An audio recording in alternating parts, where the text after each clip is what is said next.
हरे कृष्ण। नामानिष्ठा दास जी प्रभु जी, नामानिष्ठा दास। તો પરમ પૂજ્ય નામાનિષ્ઠ દાસ નમસ્તે. પ્રભુજીના સૌજન્યથી આપણે બધા ઘર બેઠા બેઠા આ જે ભગવદ્ ગીતાનું જ્ઞાન છે એ લઈ શકીએ છીએ. તો હવે આપણે થોડુંક ઇન્ટ્રોડક્શનમાં જોઈશું કે શું કામ આપણે ઇસ્કોનની જ ભગવદ્ ગીતા ફોલો કરવા માટે કહીએ છીએ, અને તમારી સામે જે પિક્ચર છે પ્રભુપાદજી એ કોણ છે એ પણ આપણે શોર્ટમાં જોવા જઈશું. તો શ્રી શ્રી રાધા ગોવિંદ ઇસ્કોન નંતુર મંગલુરુના વતીથી આપણા જે એક ક્લાસ છે ભગવદ્ ગીતાને સમજો 18 દિવસમાં, તો રોજ એક અધ્યાય થાય છે, 1 કલાકનું સેશન હોય છે. આજે ઇન્ટ્રોડક્શન પાર્ટ છે એટલે થોડુંક સમય વધારે લાગી શકે છે, અને કોઈ અધ્યાય મોટા છે, જેવી રીતના 2nd અધ્યાય છે અથવા તો 18th અધ્યાય, તો જે કોઈ અધ્યાય મોટા હોય છે તો એમાં થોડોક ટાઈમ વધારે લાગી શકે છે. અધરવાઇઝ 1 hour સેશન આપણો એવરીડે રહેશે, અને એના અંતમાં તમને જે કંઈ પણ પ્રશ્ન છે તમે ભગવદ્ ગીતાને લગતા તમે પૂછી શકો છો. તો ઇસ્કોનના સ્થાપક આચાર્ય પરમ પૂજ્ય એસી ભક્તિવેદાંત સ્વામી પ્રભુપાદના ઉપદેશોના આધારે આપણે આ જે ભગવદ્ ગીતાનું જ્ઞાન લઈ રહ્યા છે, તો આ જે ફાઉન્ડર આચાર્ય છે આપણા પ્રભુપાદજી, તમારામાંથી ઘણા બધાએ નામ સાંભળ્યું હશે પ્રભુપાદજીનો. તો એમના જે ઉપદેશ છે અને આ જે ભગવદ્ ગીતા છે યથારૂપ, તો આ પ્રભુપાદજી આપણને આપી છે. તો એના બેસ ઉપર આપણે આ જ્ઞાન શીખવા જઈ રહ્યા છીએ. તો કોઈ પણ આપણે જે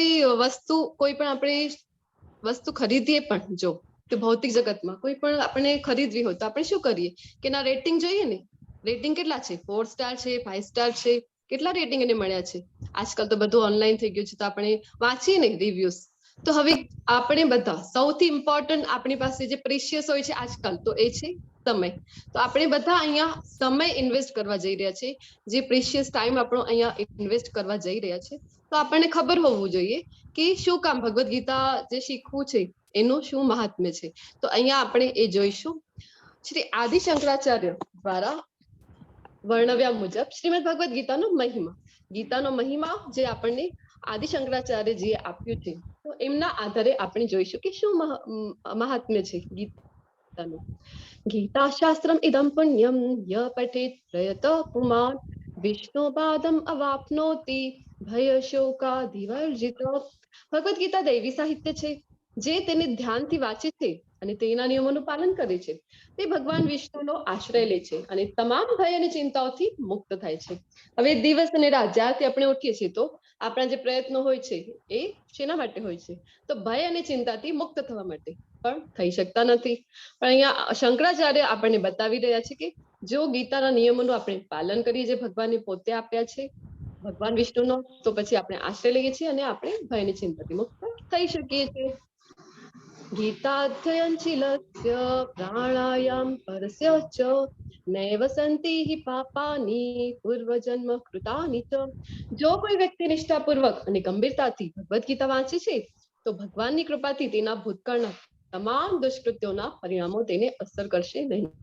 તો ઘણી વખત આપણને થઈ શકે કે મેં તો ઘણા પાપ કર્મો કર્યા છે, હું તો ખૂબ અધર્મી છું, તો હું ભગવદ્ ગીતાને અડી શકું, હું એને શીખી શકું? તો અહીંયા શંકરાચાર્યજી જણાવી રહ્યા છે કે જો નિષ્ઠાપૂર્વક અને ગંભીરતાથી આપણે એને વાંચીએ, તો જેટલા પણ દુષ્કૃત્યો કરેલા છે પહેલા આપણે, તો એના કોઈ પણ આપણને એના પરિણામનો કોઈ પણ આપણા ઉપર થશે નહીં.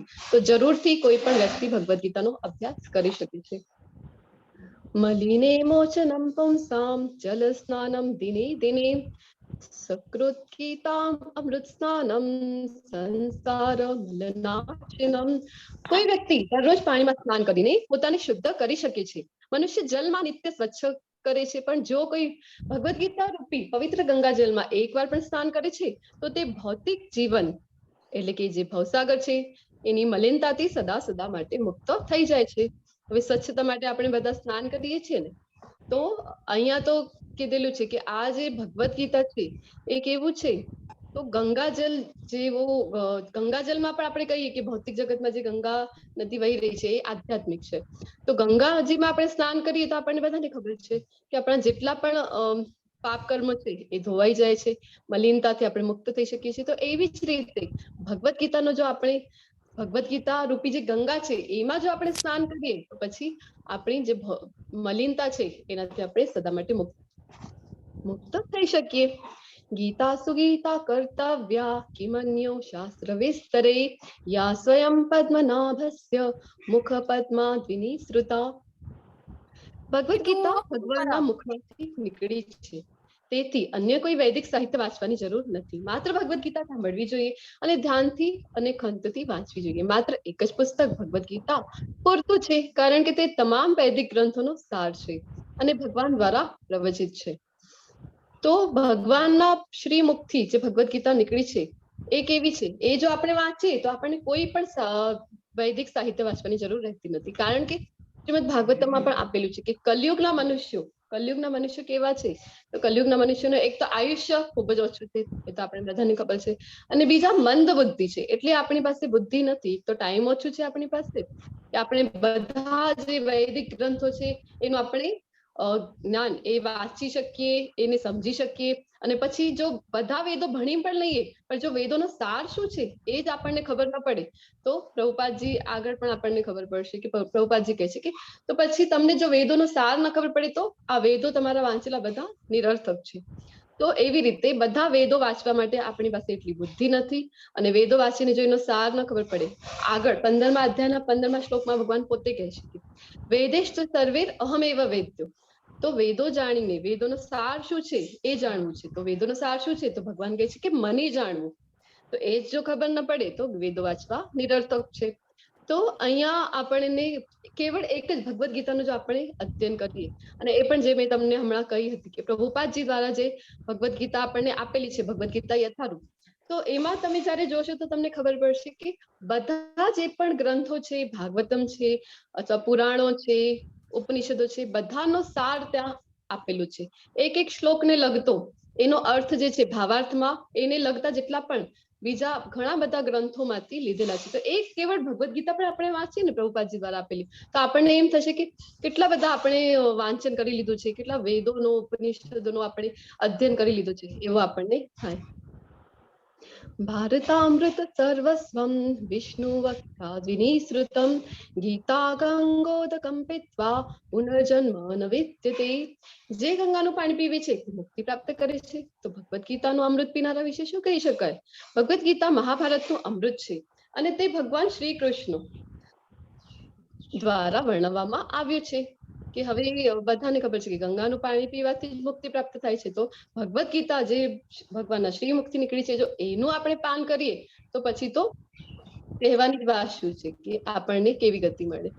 સર્વો ઉપનિષદો ગાવો દોગ્ધા ગોપાલ નંદન પાર્થો વત્સ સુદે પ્રોક્તા દુગ્ધમ ગીતામૃતમ મહત.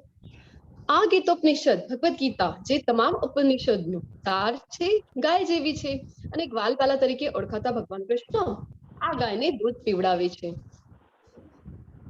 અર્જુન એક વાછરડા જેવો છે, અને બધા વિદ્વાન અને વિશુદ્ધ ભક્તો ભગવદ ગીતાના દૂધના અમૃત પીનારા છે.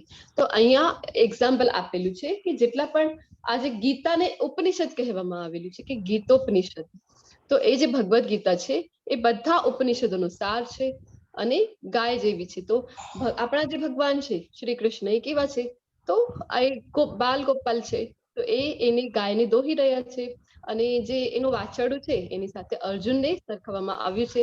અને પછી જે અમૃત જેવું દૂધ એનાથી નીકળી રહ્યું છે, તો એ કોણ પીવે છે, તો આપણે જે બધા છીએ શુદ્ધ ભક્તો જે ગીતાને સમજવા જઈ રહ્યા છે, તો ભગવાન કહે છે એ અમૃત દૂધ રૂપી અમૃત પીનારા છે.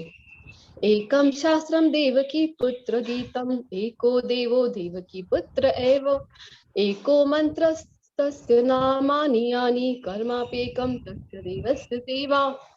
આજના યુગમાં લોકો એક શાસ્ત્ર, એક ભગવાન, એક ધર્મ અને એક વલણ માટે ખૂબ જ આતુર છે.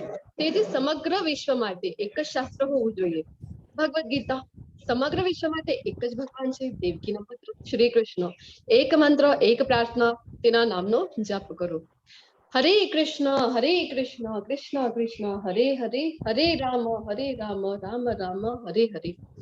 એક જ કાર્ય હોવું જોઈએ, પ્રભુની સેવા. તો આ ગીતાનું મહાત્મ્ય આપણે જોયું, જે આપણને આદિગુરુ શંકરાચાર્યજી દ્વારા આપવામાં આવ્યું છે. હવે અહીંયા આપણે જોઈશું મીટિંગ શ્રીલા પ્રભુપાદજી. શ્રીલા પ્રભુપાદજી કોણ છે એમના વિશે થોડીક આપણે જાણકારી લઈશું. તો એમનું નામ છે એસી ભક્તિવેદાંત સ્વામી શ્રીલા પ્રભુપાદ. તો અભયચરણ એમનું નામ છે, અભયચરણ છે. અને એ જયારે નાનકડા હોય છે ને, પહેલા પિક્ચરમાં તમે જોઈ શકો છો, ત્યારે 5 વર્ષના, તો એમના પિતા નીકળે છે કે મને નાનું એવું રથ બનાવી દો ને. જગન્નાથપુરીની રથયાત્રા વિશે એમને ખબર હોય છે, તો એમને પણ રથયાત્રા કાઢવાની હોય છે. તો એમના પિતાને કહે છે કે મને તમે પણ નાનકડું એવું રથ બનાવી દો ને, મને પણ રથયાત્રા કાઢવી છે. એટલે કે બાળપણથી જ એમનામાં ભક્તિ હતી. તો અભયચરણ નામની એક સિરિયલ પણ યુટ્યુબ ઉપર આવે છે.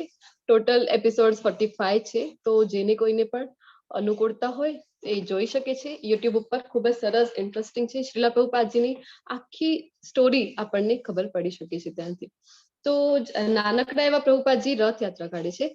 અને એના પાછળ હવે આપણે જોઈ શકીએ તો પ્રભુપાદજીની કૃપાથી, એમના એફર્ટ્સથી એવું વિશ્વમાં કોઈ પણ એવો દેશ નથી અથવા તો શહેર નથી, એવું કોઈ સિટી નથી કે જ્યાં રથયાત્રા ન નીકળતી હોય. પહેલા ફક્ત જગન્નાથપુરીમાં જ રથયાત્રા નીકળતી, પણ હવે નગરે નગરે પ્રભુપાદજીના જે ભક્તો છે એ રથયાત્રા કાઢે છે. અને પછી આ બીજા પિક્ચરમાં જોઈ શકીએ છીએ કે પ્રભુપાદજી જયારે યંગ હતા ત્યારે દીક્ષા લે છે. તો એમના ગુરુ છે ભક્તિ સિદ્ધાંત સરસ્વતી મહારાજ. એમની પાસેથી દીક્ષા લે છે. પછી એમના જે ગુરુ છે ને ભક્તિ સિદ્ધાંત સરસ્વતી મહારાજ, એમના 10,000 જેટલા શિષ્ય હોય છે. 64 એમના ગૌડીય સંપ્રદાયના એવા મઠો હોય છે. અને જેટલા પણ એમના સ્ટુડન્ટ છે, જેટલા પણ શિષ્યો એમના હોય છે, ડિસાઇપલ હોય છે, એ બધા કેવા હોય છે? તો એ બધા ઇંગ્લિશમાં એકદમ ફ્લુએન્ટ હોય છે. પ્રભુપાદજીની પણ ઇંગ્લિશ ખૂબ જ સારી હોય છે. એટલે એમના જે ગુરુ છે એમને આદેશ આપે છે કે તારી ઇંગ્લિશ તો બહુ સારી છે, તો એક કામ કર, તું પાશ્ચાત્ય દેશોમાં જઈને કૃષ્ણનો પ્રચાર કર. આવી રીતે એમને આદેશ આપે છે. પણ ત્યારે તો પ્રભુપાદજી તુરંત તો જઈ શક્યા નહીં. તમને બધાને ખબર હશે અથવા તમે સિરિયલમાં જોવો છો તો તમને ખબર પડશે કે 70+ એજ જયારે થાય છે પ્રભુપાદજીની, ત્યારે એ અમેરિકા જવા માટે નીકળે છે. અને ત્યારે જે હિપ્પીઓ છે એમને શુદ્ધ ભક્ત કેવી રીતે બનાવે છે. તો ઘણા બધાને એમ થાય કે ઇસ્કોન એટલે શું છે? તો આ તો કોઈ વિદેશથી આવેલી સંસ્થા છે, વિદેશથી આવી છે, એવું જરાય નથી. પ્રભુપાદજીએ સૌથી પહેલા તો ભારતમાં જ પ્રયત્ન કર્યો હતો. બેક ટુ ગોડહેડ નામની એમણે મેગઝીન પણ બનાવી હતી અને ખૂબ પ્રયત્ન કર્યા હતા ભારતમાં. પણ ભારતમાં બધાને કેવું હોય છે ને કે અમે તો કૃષ્ણને જાણીએ છીએ, બધાને એવું હોય છે. એટલે એ પ્રભુપાદજીનો પ્રચાર અહીંયા એટલો થઈ શક્યો નહીં. પછી જ્યારે એટ ધ એજ ઓફ 72 એ જ્યારે જાય છે, તો સમુદ્રના રસ્તેથી અમેરિકા જવા માટે નીકળે છે. કાર્ગો શિપમાં જાય છે કે જે માલ વાહતુક શિપ હોય છે, કાર્ગો શિપ જલદૂત નામની, એમાં એ બેસીને પ્રવાસ કરે છે. અને રસ્તામાં એમને 2 વખત હાર્ટ એટેક આવી જાય છે. અને તો પણ કૃષ્ણના નામનો પ્રચાર કરવું હતું એટલે એ જવા માટે નીકળે છે. એમની પાસે કંઈ પણ કોઈ ધનરાશિ નહોતી.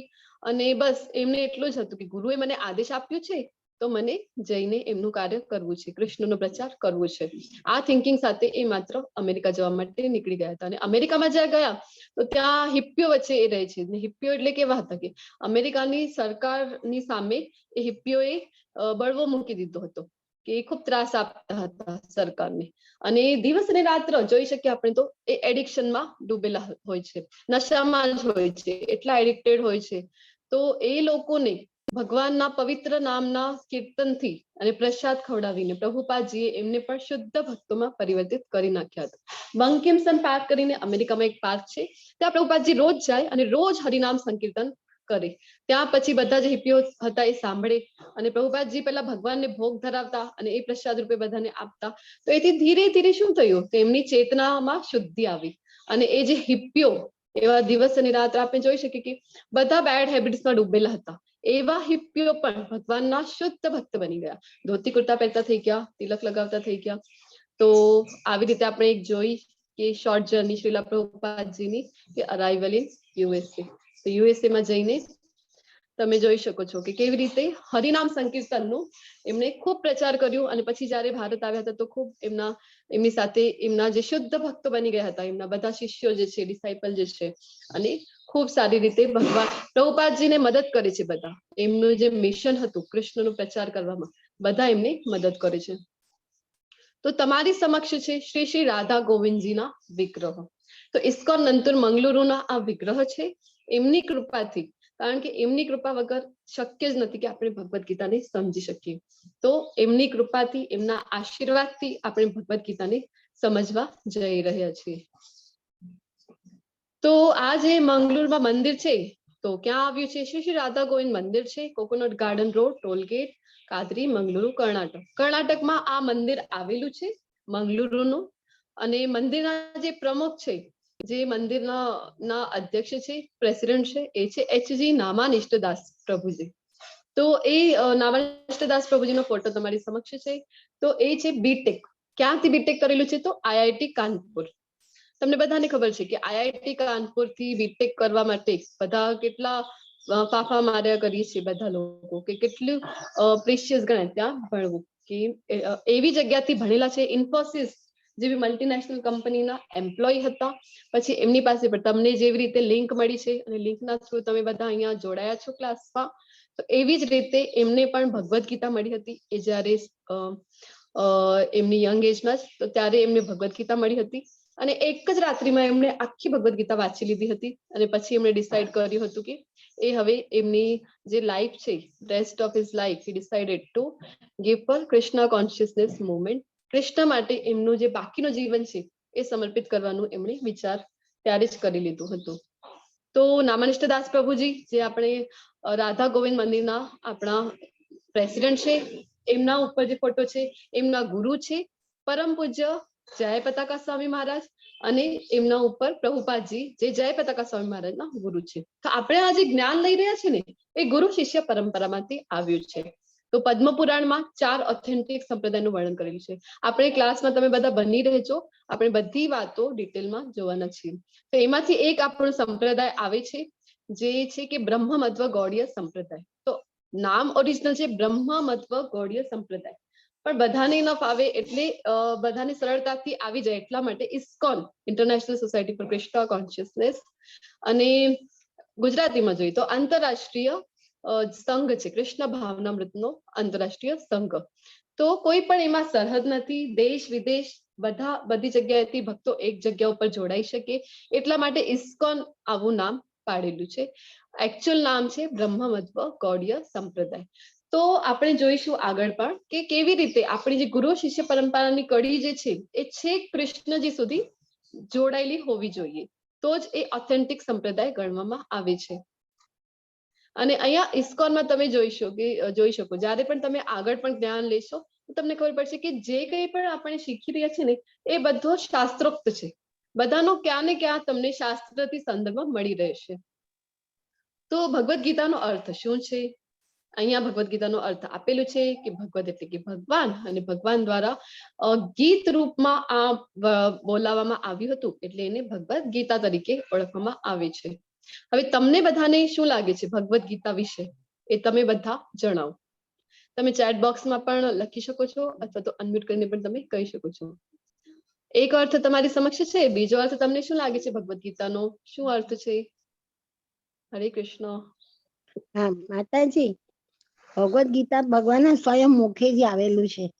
એમને પોતે ગાયું છે, તો ડાયરેક્ટ આપણને સ્પર્શ થાય છે ભગવાનનો. વેદ ઉપનિષદ ઋષિ મુનિએ લખે, આ તો ભગવાનની જાતે લખી છે, તો ડાયરેક્ટ સ્પર્શ થાય છે. એનાથી આપણું જીવન બહુ સરસ બને છે. બધા જીવનના દરેક પ્રશ્નોના જવાબ છે. દરેક પ્રોબ્લેમ્સના આન્સર એમાંથી આપણને મળી જાય છે. આપણને ખોલવી જોઈએ ને સમજવી ને મનન કરવું જોઈએ તો આપણને આવડે. બાકી ઉપર ઉપરથી વાંચવાથી કંઈ થતું નથી. એકદમ મનન ચિંતન કરો તો જ આપણા મગજમાં ઉતરે એ બધું. જીવનમાં એપ્લાય કરવું પડે, એપ્લાય કર્યા વગર પાછું નકામું છે. એપ્લાય કરો તો જ ચાલે. જી ચાલો લતા માતાજી, ખૂબ ખૂબ ધન્યવાદ, ખૂબ હરે સરસ. હરે કૃષ્ણ. હવે તમે બધા બીજા બધા પણ તમે તમારો રિપ્લાય ચેટ બોક્સમાં આપી શકો છો. અર્પિતા માતાએ લખી છે કે ભગવદ્ ગીતા એટલે ભગવાન એ આપેલું જ્ઞાન. ખૂબ સરસ. તમે બધા ચેટ બોક્સમાં ટાઈપ કરજો, હું વાંચીશ તમારા આન્સર. તો આપણે બધા જીવન ભગવાનને, જીવવાનું બળ, જી માતાજી, જીવન જીવવાનું બળ. જી જીવન જીવવાનું બળ, જે આપણે ડાયરેક્ટ ભગવાન દ્વારા મળે છે. ખૂબ સરસ. તો આપણે બધા ભગવાનને કહીએ છીએ કે તમે ભગવાન મારી સાથે તમે વાત કરો. તો અહીંયા પિક્ચરમાં જોઈ શકો છો કે O Lord please talk to me, આપણે બધા ભગવાનને કહીએ. તો ભગવાને આપણને આપેલું છે ને ભગવદ્ ગીતા, જે જયશ્રી માતાએ લખી છે કે art of living. Bhagavad Gita નો અર્થ આર્ટ ઓફ લિવિંગ છે. ખૂબ સરસ. તો ભગવદ ગીતા આપણને આપે છે ભગવાન, અને એમાં બધા જ પ્રશ્નોના આપણને જવાબ મળી રહે છે, પણ આપણે ક્યારે ભગવદ ગીતા ખોલતા જ નથી. એ આપણે એને લાલ કપડામાં વેટાડી અને હલ્દી કુંકુથી ચોખાથી એને વધાવીને એને દર વર્ષે એની પૂજા કરીને એને રાખી દઈએ છીએ. તો ભગવદ ગીતા ખોલીને એને વાંચીને, એનું વાંચન રોજ થવું જોઈએ, એને વાંચીને એને સમજીને, અને અહીંયા આ ક્લાસમાં આપણે એ જ જોઈશું કે વ્યવહારુ રીતે એ પ્રેક્ટિકલ લાઈફમાં કેવી રીતે આપણે એને અપ્લાય કરી શકીએ. તો એક નાની એવી વસ્તુ પણ જો આપણે લઈએ ને તો એની સાથે એક મેન્યુઅલ આવે છે. તો તમને બધાને શું લાગે છે કે આ જે લાઈફ આપણને મળી છે, તો એ લાઈફ માટે કોઈ મેન્યુઅલ આપણને આપેલું ન હશે? આપેલું છે. ભગવદ ગીતા યથારૂપ જે ભગવદ ગીતા ભગવાનના મોઢેથી આપેલી છે, ભગવાને બધું જ જ્ઞાન આપેલું છે. અર્જુનજી બધા પ્રશ્નો પૂછે છે, અને એટલા માટે નહીં કે અર્જુનજી માટે એ જ્ઞાન છે જ નહીં. એકચ્યુઅલી અર્જુનજી છે ને એ ભગવાનના શાશ્વત ભક્ત છે. તો અર્જુનજી પ્રશ્ન પૂછે છે આપણા બધા માટે. તો આપણા માટે આ મેન્યુઅલ છે ભગવદ ગીતા. આપણે એની જરૂરથી રોજ વાંચન એનું આપણે કરવું જોઈએ. તો તમારી સમક્ષ ઇન્ટ્રોડક્શન છે કે જે ભાવનામાં ગીતાનો સંપર્ક કરવો જોઈએ. આપણે આ ક્લાસમાં શું શીખવાના છીએ? ગીતાનો હેતુ, ગીતાના જે ગીતામાં પાસાઓ આપેલા છે એ, ગીતાને સમજવાની પ્રક્રિયા શું છે, ગીતાને સમજવાનું પરિણામ શું આવશે, આ ગીતા જ્ઞાનને આપણા જીવન વ્યવહારમાં કેવી રીતે લાગુ કરી શકીએ, એ બધું આપણે આ ક્લાસમાં જોવાના છીએ. તમને બધાને ખબર છે કે ભગવદ ગીતા જે છે એ મહાકાવ્ય મહાભારતનો એક ભાગ છે, પાર્ટ ઓફ મહાભારત. કૃષ્ણ અને અર્જુન વચ્ચેનો સંવાદ છે, અને ગુરુની ગુણવત્તા આપણે આગળ પણ જોઈશું. તો અર્જુનજી જે છે કૃષ્ણજીને પ્રશ્ન પૂછે છે અને ભગવાન એમને આન્સર આપે છે. ભગવાન અર્જુનજીના સારથી બને છે. તો ઇસ્કોનની ભગવદ ગીતા યથારૂપ જ કેમ? કોઈને પ્રશ્ન થઈ શકે કે કેટલી બધી ભગવદ ગીતા માર્કેટમાં છે, તો શું કામ ઇસ્કોનની જ યથારૂપ જે છે એ જ શું કામ આપણે ફોલો કરવી જોઈએ? તો કૃષ્ણનો સંદેશ શિસ્ત અનુગામીની અખંડ સાંકળ દ્વારા આવવો જોઈએ. કે આપણે જેવી રીતે જોયું કે પદ્મ પુરાણમાં 4 ઓથેન્ટિક સંપ્રદાયનું વર્ણન આપેલું છે, જેમાંથી પહેલો જ છે સંપ્રદાય છે કે કૃષ્ણ ભગવાને અલગ અલગ જે દેવતાઓને જ્ઞાન આપ્યું હતું ભગવદ ગીતાનું, અને એમની નીચેથી જયારે આચાર્યથી ગુરુ શિષ્ય પરંપરા શરૂ થઈ છે. તો બ્રહ્માજીને જયારે જ્ઞાન આપ્યું હતું, તો બ્રહ્માજીની નીચે આવ્યા માધવાચાર્ય. તો એટલે બ્રહ્મ મધ્વ ગૌડીય સંપ્રદાય તરીકે આપણે ઇસ્કોનને ઓળખીએ છીએ. તો જયારે તમે યોગ્ય ચાર્જર પિનમાં ફોન મૂકશો ત્યારે જે કામ કરશે ને, તો એવી જ રીતે આપણે જે જ્ઞાન લઈ રહ્યા છીએ એ મૂળ જે સાંકળ છે, જે યોગ્ય જગ્યાથી આવી રહ્યું હોય જ્ઞાન, તો જ એ લેવું જોઈએ. કોઈ પણ આપણને જ્ઞાન આપે તો આપણે જરૂરથી એને પૂછવું જોઈએ કે આ જ્ઞાન તમારા ગુરુ કોણ છે, એમના ગુરુ કોણ છે. આ જે ગુરુ શિષ્યની પરંપરા છે ને, એ છેક કૃષ્ણથી જોડાવી હોવી જોઈએ, તો જે ઓથેન્ટિક માનવામાં આવે છે. ગીતા એક વિશાળ પુસ્તક છે. ગીતાના વ્યવસ્થિત અભ્યાસને લગભગ 1 વર્ષ લાગે છે. હવે એવું નથી કે 18 દિવસ આપણે એક કલાક ઇન્વેસ્ટ કર્યો તો આપણને બધી ભગવદ ગીતા આખી જે છે એ સમજમાં આવી જશે. અને અહીંયા પણ 1 કલાકમાં તો એક અધ્યાય લેવું પોસિબલ નથી. તો અહીંયા આપણે શું કરીએ છીએ, આ ક્લાસમાં લેવલ 1 ચાલી રહ્યું છે આપણું. તો લેવલ 1 માં જનરલી આપણે શું કરીએ કે જે મેઇન ઇમ્પોર્ટન્ટ શ્લોક છે ને એ જ આપણે લઈએ છીએ અને એને સમજવાની કોશિશ કરીએ છીએ. અને અધરવાઇઝ તમને જો ડિટેલ સ્ટડી કરવી હોય તો એના માટે આપણા આગળના કોર્સ ચાલે છે. લેવલ 2 માં જ્યારે તમે આવશો ત્યારે એક શ્લોકનો તમને ડિટેલમાં અભ્યાસ કરવામાં આવે છે, ડિટેલમાં એ સમજાવવામાં આવે છે. તો લેવલ 1, 2, 3, 4 છે 5 સુધીના આપણા લેવલ્સ ચાલે છે. નિઃશુલ્ક છે, તમને 1 રૂપિયાનો પણ ખર્ચ એમાં લાગતો નથી. અને એના આગળના પણ કોર્સ છે કે ભક્તિ શાસ્ત્રી અને છેક ડિસાઇપલ કોર્સ, તમે આ બધા કોર્સ ફ્રી ઓફ કોસ્ટ તમને મળે છે. ઓનલાઈન તમે આ કોર્સ કરી શકો છો. તો આ જે ભગવદ ગીતાનો છે લેવલ 1 આપણું ચાલી રહ્યું છે. તો લેવલ 1 માં ભગવદ ગીતાના વ્યવસ્થિત અભ્યાસ માટે આપણે જોયું ને કે 1 વર્ષ જેટલો સમય લાગે છે, 18 દિવસમાં તે પોસિબલ નથી.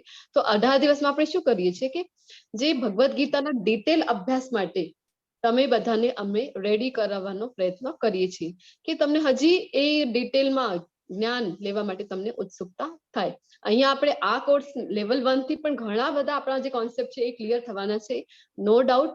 અને આપણે વ્યવહારુ જીવનમાં પણ કેવી રીતે ભગવદ ગીતાનો જે સાર છે એ કેવી રીતે આપણે એને આપણા ડે ટુ ડે લાઈફમાં ફોલો કરી શકીએ, એ પણ આપણે જરૂરથી જોવાના છીએ લેવલ 1 માં. તો તમારી સમક્ષ છે પિક્ચર્સ શ્રીલા પ્રભુપાદજીનો, પછી એમના ગુરુ છે ભક્તિ સિદ્ધાંત સરસ્વતી મહારાજ, એમના ગુરુ છે કે ભક્તિ વિનોદ ઠાકુર મહારાજ, અને એમના ગુરુ છે સોરી ભક્તિ સિદ્ધાંત સરસ્વતી મહારાજના ગુરુ છે કે ગૌર કિશોરદાસ બાબા, એમના ગુરુ છે ભક્તિ વિનોદ ઠાકોરજી મહારાજ અને એમના ગુરુ છે જગન્નાથ દાસ બાબાજી મહારાજ. તો આ છે જે પરંપરા છે એ બ્રહ્માજીથી અને બ્રહ્માજીથી કૃષ્ણ, બ્રહ્માજી કૃષ્ણથી જ્ઞાન લીધું હતું તો છે કૃષ્ણથી આપણી પરંપરા જોડાયેલી છે. અને જો ફ્રૂટ્સ નું તમને પિક્ચર જોવા મળે છે કે આપણે જો ઝાડ ઉપર ફ્રૂટ્સ છે ઘણા બધા અને આપણે પોતાની મેળે એને તોડવાનો પ્રયત્ન કરીએ, નીચેથી પથ્થર ફેંકીએ તો શું થાય? ફળો નીચે પડે અને આપણને સારા ફળો મળે કે બધા માટીમાં મળેલા અને એવા ફળો આપણને મળે. પણ આપણી માટે જો કોઈ ઝાડ ઉપર ચડી જાય અને ફળો તોડી લાવે તો કેવા આપણને ઇન્ટેક ફળો મળે છે. તો સેમ વે આ જે આચાર્યો છે, આ બધા આચાર્યો આપણે જોયા ગુરુ પરંપરાઓના, તો આ જે આચાર્યો છે એ આપણી માટે આવું જ કામ કરે છે કે બધા શાસ્ત્રોનું એમને જ્ઞાન હોય છે અને એમાંથી સાર રૂપી આપણને આપે છે કે આપણે કલિયુગમાં છીએ તો આપણા માટે અપ્લાયેબલ શું છે, પ્રેક્ટિકલી આપણે શું કરી શકીએ તો આપણને ભગવત પ્રાપ્તિ થાય છે. આપણા મનુષ્ય જીવનનું જે કહેવાય ને કે મનુષ્ય જીવનનો આપણો એમ શું છે, અલ્ટિમેટ ગોલ શું છે, એ આપણને આચાર્યો બતાવે છે કે કેવી રીતે તમે આ જીવનથી ને સાર્થક કરી શકો અને જે અલ્ટિમેટ ગોલ છે એને તમે પ્રાપ્ત કરી શકો છો. ભગવદ ગીતા કેવી છે? સૂર્ય જેવી છે. સૂર્યના પ્રકાશમાં આપણે જોઈ શકીએ કે કોઈ પણ ગંદગી રહેતી નથી, બધું નિર્મળ થઈ જાય છે. કોઈ બેક્ટેરિયા, વાયરસ, કોઈ પણ ગંદગી સૂર્યના ઉપસ્થિતિમાં નથી રહી શકતા. તો એવી જ રીતે જો ભગવદ ગીતાનું આપણે જ્ઞાન લઈએ તો આપણા જીવનની મલિનતા પણ દૂર થાય છે અને આપણી પણ શુદ્ધિકરણની પ્રક્રિયા આરંભ થાય છે. તો હવે આ ડે 1 હતું એટલે આપણે થોડું ઇન્ટ્રોડક્શન લીધું હતું અને હવે આપણે પ્રકરણ 1 ની શરૂઆત કરવા જઈ રહ્યા છે. પણ કાલથી ડાયરેક્ટ આપણે જે પ્રકરણ બીજો હશે કે અધ્યાય બીજો ડાયરેક્ટ આપણે ત્યાંથી શરૂ કરવાના છીએ. આ ડે 1 હતું એટલે આપણે થોડુંક ઇન્ટ્રોડક્શન લીધું હતું અને હવે આપણે જોઈશું કે કુરુક્ષેત્રના યુદ્ધના મેદાનમાં સૈન્યનું નિરીક્ષણ. અધ્યાય 1 નું નામ પ્રભુપાદજીએ આપ્યું છે. તો આમ એને અર્જુન વિષાદ યોગ પણ ઘણા આચાર્યોએ નામ આપ્યું છે. પ્રભુપાદજીએ નામ આપ્યું છે કે કુરુક્ષેત્રના યુદ્ધના મેદાનમાં સૈન્યનું નિરીક્ષણ. તો આ અધ્યાયમાં આપણે જોઈશું કે અર્જુનજીની મનસ્થિતિ કેવી છે, દુર્યોધનની કેવી છે, ધૃતરાષ્ટ્રની કેવી છે.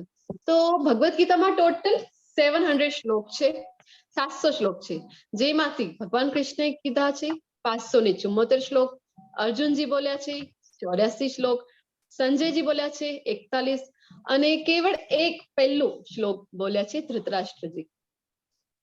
આવી રીતે 700 શ્લોક પૂરા છે. તો અહીંયા તમારી સમક્ષ આવી છે એક વાર્તા, ગરુડ એન્ડ ધ સ્પેરો. તો એક નાનકડું બર્ડ હોય છે, એ બર્ડ છે એના ઈંડા છે ને સમુદ્રમાં તણાઈ જાય છે. તો પછી ખૂબ પ્રયત્નો કરે છે લાવવા માટે, પછી સમુદ્ર પર ગુસ્સે થઈ જાય છે. સમુદ્રને કહે છે કે તું મને પાછા આપી દે ઈંડા, અને સમુદ્ર આપતો નથી. તો એ ગુસ્સે થઈ જાય છે, કહે છે કે તું જો નહીં આપે ને તો હું તારો આખું પાણી ખતમ કરી દઈશ, એવું કહે છે. તો પછી એ પ્રયત્નો કરે છે, એની ચોંચ તો કેટલી હોય, નાનકડી એવી ચોંચ હોય છે, એનાથી પ્રયત્ન કરે છે કે સમુદ્રનું પાણી ખાલી કરવા માટે. તો પછી બીજા બધા જે જોઈ છે ને એને પક્ષીઓ અને બીજા બધા પ્રાણીઓ એ ખૂબ હસે છે કે અરે આટલો નાનકડો પક્ષી આટલી ખણ એની ચોંચ છે અને સમુદ્રને ખાલી કરી શકશે. પણ એના પ્રયત્નો અને દૃઢ વિશ્વાસને જોઈને ત્યાં પક્ષીરાજ ગરુડ જે આવે છે અને એ એની સહાયતા કરવા માટે તૈયાર થઈ જાય છે. પછી ગરુડજીને જોઈને જે પક્ષીરાજ છે, જે ભગવાનના વાહન છે, એમને જોઈને સમુદ્ર ડરી જાય છે અને એના ઈંડા પાછા આપી દે છે. તો એવી જ રીતે દૃઢ નિશ્ચયથી જો આપણે ભગવદ ગીતાનું અધ્યયન કરીશું તો આપણે જરૂરથી આ જ લાઈફમાં, જો તમે જોઈ શકો છો ગરુડજી તમારી સમક્ષ પિક્ચરમાં છે, તો જો આપણે પણ આ નાનકડા પક્ષીની જેમ પ્રયત્ન કરીશું દૃઢ વિશ્વાસથી, તો આ જ લાઈફ ટાઈમમાં આપણે જે મનુષ્ય જીવનનો અલ્ટિમેટ ગોલ છે એને પ્રાપ્ત કરી શકીશું. તો ગીતામાં આપણને પૂરેપૂરો વિશ્વાસ હોવો જોઈએ. અર્જુન વિષાદ યોગ હવે જોઈશું આપણે કે પહેલો શ્લોક, અધ્યાય પહેલો, શ્લોક પહેલો. ધૃતરાષ્ટ્ર ઉવાચ ધર્મક્ષેત્રે કુરુક્ષેત્રે સમવેતાય યુદ્ધવઃ મામકાઃ પાંડવાશ્ચૈવ અકુર્વત સંજય. તો આ જે પહેલું શ્લોક છે ખૂબ ઇમ્પોર્ટન્ટ છે, તો આપણે જરૂરથી એને કંઠસ્થ કરવાનો પ્રયત્ન કરવો જોઈએ. ધૃતરાષ્ટ્રજી માત્ર એક જ શ્લોક બોલ્યા છે આખી ગીતામાં અને એ છે પહેલા અધ્યાયનું પહેલું શ્લોક. તો અહીંયા આપણે જોઈશું મ્યુટ યોરસેલ્ફ. તો ધર્મક્ષેત્ર, ધર્મક્ષેત્ર શું કામ એને કહેવામાં આવ્યું છે? કુરુક્ષેત્રની જે ભૂમિ છે પહેલું શબ્દ કહેવામાં આવ્યું છે ધર્મક્ષેત્ર. કોઈને આઈડિયા છે શું કામ એને ધર્મક્ષેત્ર તરીકે સંબોધવામાં આવ્યું છે? હરે કૃષ્ણ. ભાઈઓનું યુદ્ધ ન હતું માતાજી, આ છે ને ધર્મ યુદ્ધ હતું એટલે ધર્મ ક્ષેત્ર હતું. ભાઈઓનું યુદ્ધ હતું જ નહીં, ધર્મ ક્ષેત્ર હતું, ધર્મ માટેનું યુદ્ધ હતું. આસુર જેને હરાવવાની હતી ને, જે સારા છે દૈવી એ લોકોને જીતાડવાના. હરે કૃષ્ણ માતાજી. જી માતાજી. આ ભૂમિ એવી હતી કે ત્યાં જ્યાં પણ કઈ પણ કાર્ય કરે એ અને ત્યાં એ જે કુરુના આગળ જે રાજા થઈ ગયા હતા એમને ત્યાં તપ કર્યું હતું અને એવી વાયકા હતી કે ત્યાં કોઈ પણ આ કાર્ય કરે તો એ પ્રગતિ થાય અને એમાં ભગવાનના આશીર્વાદ મળે, એટલા માટે એને ધર્મ ક્ષેત્ર કહેવામાં આવે છે. જી રશ્મિ માતાજી, ખૂબ ખૂબ સરસ. ખૂબ ખૂબ ધન્યવાદ તમારા બધાનું. તો કુરુઓના જે પૂર્વજ હતા એ લોકોએ, આમ જોવા જઈએ તો બધા કૌરવ જ છે ને, પાંડવ અને કૌરવ આપણે કહીએ છીએ પણ બધા કૌરવ જ છે, કારણ કે કુરુના વંશમાં બધાનો જન્મ થયેલું છે એટલે કૌરવ કહેવાય છે. તો કુરુ વંશના જે પૂર્વજો હતા એમણે ઘણા વર્ષો સુધી તપસ્યા કરી હતી આ કુરુક્ષેત્રની ભૂમિ ઉપર, ઘણા કઠોર તપ કર્યા હતા. એટલે એ ભૂમિને આશીર્વાદ આપેલા હતા કે જે કોઈ પણ ધર્મના પક્ષમાં અહીંયા જે કંઈ પણ કાર્ય કરશે, હવન થશે અથવા તો યુદ્ધ, જે કંઈ પણ ધર્મના પક્ષમાં હશે એ લોકોને સ્વર્ગની પ્રાપ્તિ થશે, એવું આશીર્વાદ એ ભૂમિને આપેલું હતું. એટલે એને ધર્મક્ષેત્ર તરીકે સંબોધવામાં આવે છે. અને કુરુક્ષેત્રની ભૂમિ પછી સમવેતા એટલે કે ભેગા થયેલા, યુયુત્સવ યુદ્ધની ઈચ્છાથી જે ભેગા થયેલા છે એવા. તો અહીંયા આગળ જોઈએ તો ધૃતરાષ્ટ્ર શું કહે છે કે મામકા પાંડવાશ્ચૈવ, મારા અને પાંડવોના પુત્રે કિમ કુર્વત સંજય, શું કર્યું? હવે યુદ્ધ ભૂમિમાં બધા ભેગા થયા છે, યુદ્ધ કરવા માટે જ ભેગા થયા છે, તો શું કરશે? યુદ્ધ જ કરશે ને. પણ અહીંયા આપણે જે છે કે ધૃતરાષ્ટ્રની માનસિકતા આપણને જોવા મળે છે કે ધૃતરાષ્ટ્રે કહ્યું, હે સંજય, મારા પુત્રો અને પાંડુના પુત્રો કુરુક્ષેત્રમાં તીર્થ સ્થળે ભેગા થયા પછી લડવાની ઈચ્છા રાખતા તેઓએ શું કર્યું? હવે આ ધર્મક્ષેત્રમાં જો એ રાજા હતા ને, આમ જોવા જઈએ તો પાંડુ રાજા હતા, પછી કાર્યકારી રાજા તરીકે ધૃતરાષ્ટ્ર ત્યાં વિરાજમાન હતા. તો રાજા હતા, હાલે તો રાજાની પોસ્ટ ઉપર છે. તો રાજાનું કામ શું છે કે દૂધમાં જો આપણે જોઈ શકીએ કે દૂધમાં જો આપણે લીંબુ નીચોવીએ તો શું થાય? દૂધમાંથી એ જે છે કે દૂધનો બે ભાગમાં ડિવાઈડ થઈ જાય ને, પિક્ચરમાં તમે જોઈ શકો છો કે પાણી અલગ થઈ જાય છે અને એનું જે છે કે જેનાથી આપણે પનીર પણ કહીએ અથવા તો મીઠાઈ બનાવીએ એ અલગ થઈ જાય છે. એવી જ રીતે જો લીંબુ નીચોડવાનું કામ ધૃતરાષ્ટ્રે અહીંયા કર્યું છે. એ રાજા છે, એનું કામ શું હતું કે બધાને સમાન દ્રષ્ટિથી જોવાનું, પોતાના પુત્રોને અલગ, કારણ કે ખૂબ મોહ હતું એને પોતાના પુત્રો માટે, ખૂબ મોહ.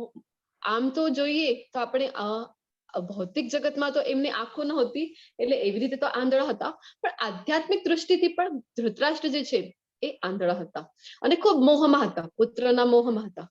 આજકાલ તો આ ખૂબ જ કોમન છે કે આપણે બધા જે પેરેન્ટ્સ છીએ એ આપણા બધા પોતાના પુત્રોના મોહમાં એટલા હોઈએ છીએ કે ગલત પણ કરતા હોઈએ આપણા પુત્રો તો પણ આપણે એમને રોકી શકતા નથી. તો એવું આપણને જરાય કરવાનું નથી, નહીં તો આપણે ધૃતરાષ્ટ્ર જેવું કાર્ય કરીશું. તો ધૃતરાષ્ટ્ર પુત્રના મોહમાં પડી જાય છે અને એનાથી એ પોતાના અને પાંડવોના અલગ અલગ કરે છે. એક જ કુટુંબના છે ને, હવે પાંડવના પણ છે. હવે હમણાં પણ આ જ કલયુગમાં આપણે છીએ તો પણ આપણે જોઈ શકીએ કે જયારે ભાઈના પુત્રો છે ને ભાઈનું મૃત્યુ થઈ ગયું છે તો એના પરિવાર વાળાઓની જ એ રિસ્પોન્સિબિલિટી હોય છે કે એના છોકરાઓને પોતાના છોકરાઓની જેમ ઉછેર કરવાનું. તો ધૃતરાષ્ટ્રનું તો કામ હતું કે એમને પોતાના છોકરાઓની જેમ જ માનવાનું, પણ એ અલગ અલગ કરી દે છે, લીંબુ નીચોવવાનું કામ કરે છે, પોતાના પુત્રોને અલગ અને પાંડુના પુત્રોને અલગ. અને જો એ રાજા છે એને શું કરવું જોઈતું હતું? તો એને એમાં સાકર ભેળવીને મીઠાઈ બનાવવાની હતી, પણ એ અલગ અલગ કરી દે છે. સંજય ઉવાચ દૃષ્ટ્વા તુ પાંડવાનીકં યુઢં દુર્યોધનસ્તદા આચાર્યમ ઉપસંગમ્ય રાજા વચનમબ્રવીત.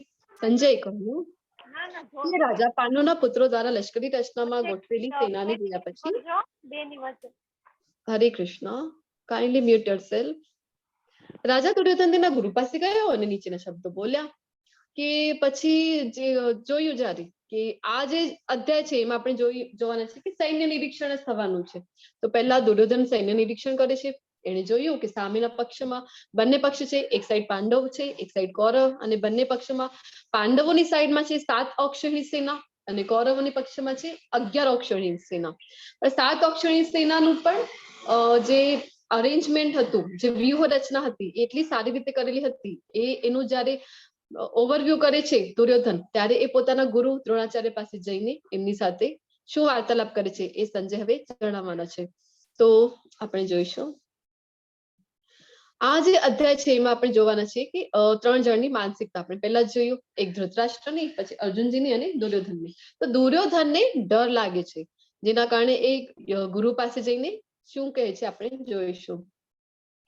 હે મારા ગુરુ, તમારા પાંડુ પુત્રોની મહાન સેનાને જુઓ.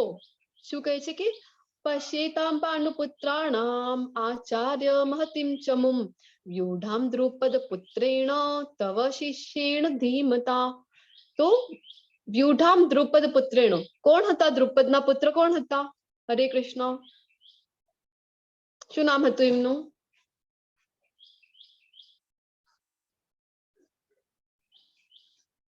હરે કૃષ્ણ માતાજી. જી, ફરીથી ક્વેશ્ચન શું છે, પ્રશ્ન? દ્રુપદ જે હતા ને, દ્રુપદ જેમની પુત્રી દ્રૌપદી છે, જે પાંડવોના પત્ની હતા, તો દ્રુપદને એક પુત્ર હતો, એનું નામ શું છે? ધૃષ્ટદ્યુમ્ન. જી જી પ્રભુજી, ખૂબ ખૂબ ધન્યવાદ. તો દ્રુપદનો પુત્ર ધૃષ્ટદ્યુમ્ન. તો એ તવ શિષ્યેણ ધીમતા, અહીંયા જે દુર્યોધન છે એ પોતાના ગુરુ દ્રોણાચાર્યને કહી રહે છે કે હે મારા ગુરુ, તમારા પાંડુપુત્રોની મહાન સેનાને જુઓ. તમારા બુદ્ધિશાળી શિષ્ય દ્રુપદના પુત્ર દ્વારા કુશળતાપૂર્વક ગોઠવાયેલા છે. કે અહીંયા જે છે કે ધૃષ્ટદ્યુમ્નના ગુરુ પણ દ્રોણાચાર્ય હતા. તો કહે છે કે તમારા શિષ્યને જુઓ, બુદ્ધિશાળી કહે છે, અને ઇનડાયરેક્ટલી પોતાના ગુરુને અહીંયા મૂર્ખ તરીકે કહે છે. તો ગુરુ પાસે જઈને શું કરવું જોઈતું હતું? એને નતમસ્તક થઈને એને પ્રણામ કરવું જોઈએ, પણ એ શું કરે છે? દુર્યોધન જે છે એ આંખો બતાવે છે અને કેવી રીતે ટોમણો મારે છે, મેણો મારે છે. કે શું કામ મેણો મારે છે દ્રોણાચાર્યને?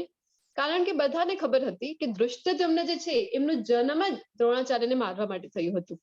કે એક ખૂબ મોટી ઘટના છે આમ તો મહાભારતની, આપણે શોર્ટમાં જોઈશું કે અશ્વત્થામા જે ગુરુ દ્રોણના પુત્ર છે, અશ્વત્થામા જયારે નાના હોય છે ત્યારે એ દ્રોણાચાર્યની પરિસ્થિતિ એવી, આર્થિક પરિસ્થિતિ એવી હોય છે કે એમની પાસે ગાય હોતી નથી.